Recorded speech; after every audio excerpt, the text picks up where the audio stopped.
એ છોકરી અહીંયા છાશ લેવા આવે છે કાયમ, તો આજે બી છાશ લેવા જ આવી હતી. મેં એમના ઘરે કામ કરું છું, પણ મારે અહીંયા અહીં નીકળવું અને એમના ઘરે સામે બેસીને ઊભી રહી. તારી ઈતુને અહીંયા ડોહો શું લેવા બોલાવે છે?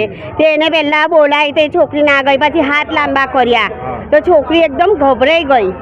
તો એટલે પછી એકદમ છોડીને છોકરી ઘેર આવીને કીધું એની મમ્મીને કે મમ્મી કે મને અંકલે આવું કર્યું કે છે. મેં તો હા, મેં બી જોયું કે આ કાકા છે ને તો હાથ લાંબા કરીને એને બોલાવતા હતા. મેં કીધું, મેં એને ભાભીને વાત એવી રીતના કરી. એ દુકાન ક્યાં આવી? એ સામે છે, આ બાજુમાં રહી દુકાન.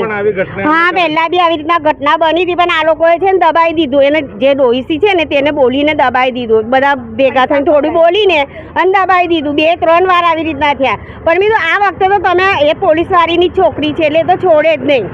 કોણ છે વ્યક્તિ? કોણ છે સામેવાળા? એ સામેવાળા તો ભાઈ મેં તો કામ કરું છું એટલે રે છે બાજુમાં.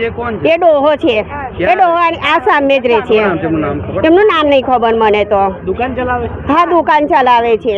આપણે તો કેવું કોઈને બી સાચું બોલવાનું આપણે તો છે.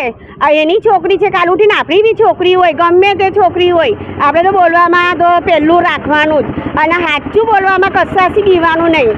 તમે પછી કોને જાણ કરી? મેં તો એ છોકરી આવી ને રડતી રડતી, તેની મમ્મીએ એવું કીધું કે શું થયું બેટા? તો બોલી નહીં. પછી એને થોડી શાંત કે અંકલે આવું કર્યું.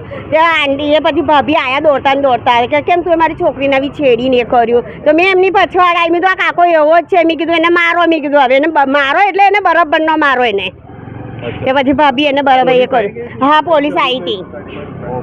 પોલીસ આવી હતી, એને બધું એ કર્યું. પછી ગયા છે, હજુ આવ્યા નથી એની મમ્મી પપ્પા. પોલીસ ચોકીએ જ ગયા.